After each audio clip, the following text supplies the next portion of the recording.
Sean Diddy Combs' Pandora box is something that keeps giving. Miss Jaguar Wright just came with some piping hot tea about Diddy that we have never heard before. She just confirmed that Diddy was Clive Davis's boy toy and that Clive used Diddy to fulfill his own fantasies in return for fame and power. Apparently, they had something of a sugar daddy, sugar baby situation, and Jaguar is now claiming that Clive has been helping Diddy escape justice for years for hurting people. I swear Jaguar has had her foot on Diddy's neck for a very long time, and it doesn't look like she is letting go anytime soon.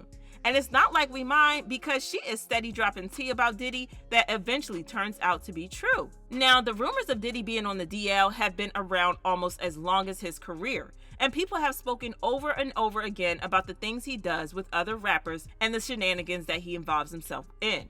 There has been a lot of talk about how Diddy is gay and how he allegedly SAs male rappers. So many people have come out to talk about this, including 50 Cent, Wendy Williams, The Game, and so much more. Now, what Diddy identifies as should be no one's business, but when he mistreats others, well, it's important that we talk about it. Now, Cassie's lawsuit confirmed Diddy's sick fantasies.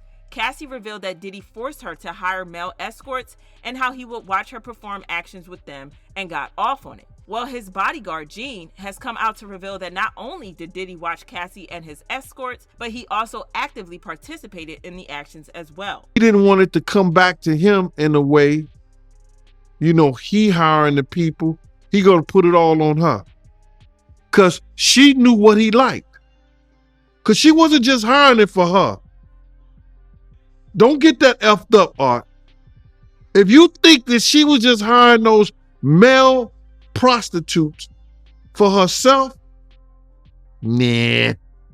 Considering the old allegations against Diddy for SAing people, as well as the new allegations that have been brought against him, it kind of makes you wonder how on earth he managed to get away with this kind of behavior for so long. It also makes you wonder how he got roped into this kind of behavior in the first place.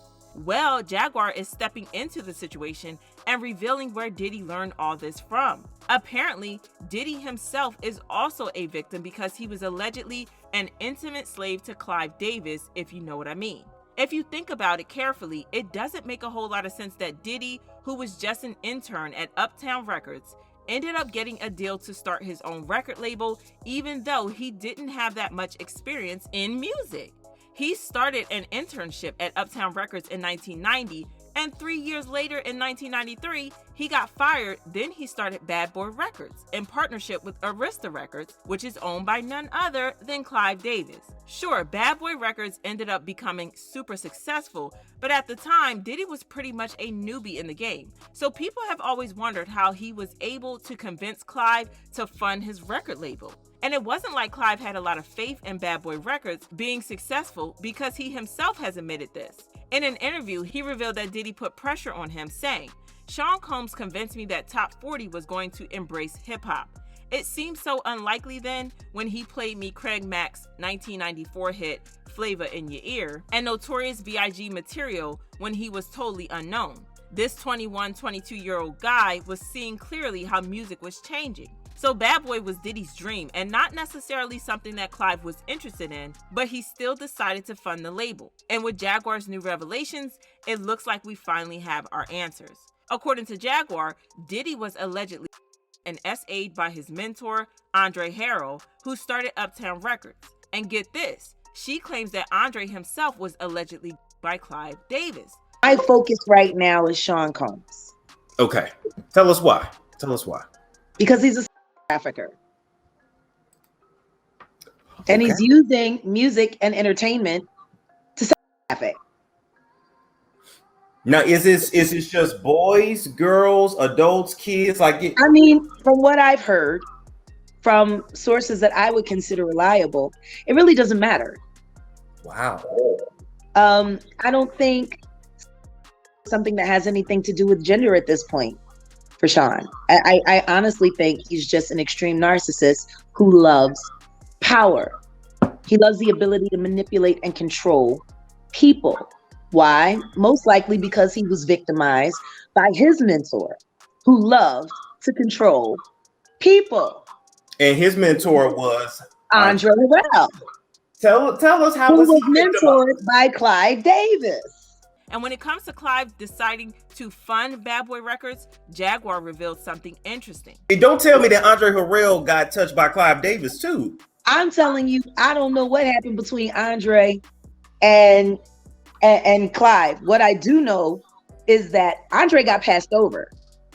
Like, Wow. how do you go from being the president of Uptown and losing your entire company to your intern? Like, Puff started out as an intern. Yeah, the math ain't mathin' for me. Diddy has always acknowledged Clive, and in 2019, after he won the Grammy Icon Award, he said, Clive Davis and Arista Records gave me a chance when I started Bad Boy Records. He was one of the first industry executives to really believe in me. I'm forever grateful for him. Well, if the new reports are anything to go by, the reason Clive funded Bad Boy and tossed Andre aside wasn't because he had faith in Diddy. Instead, it was because he and Diddy were secretly involved in some hanky-panky.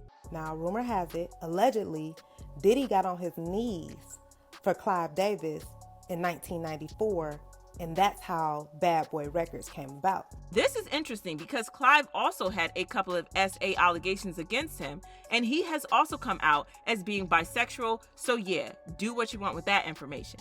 This is also insane, and it just goes to show that there is a lot going on in Hollywood that we don't know about. And this is what people said. Clive SA'd Whitney Houston when she was starting out her career with him.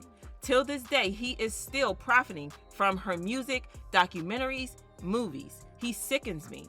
And Diddy was highly named in the Jeffrey Epstein deposition and was a frequent visitor to the island. And Jaguar was right. Andre Harrell was on the DL too.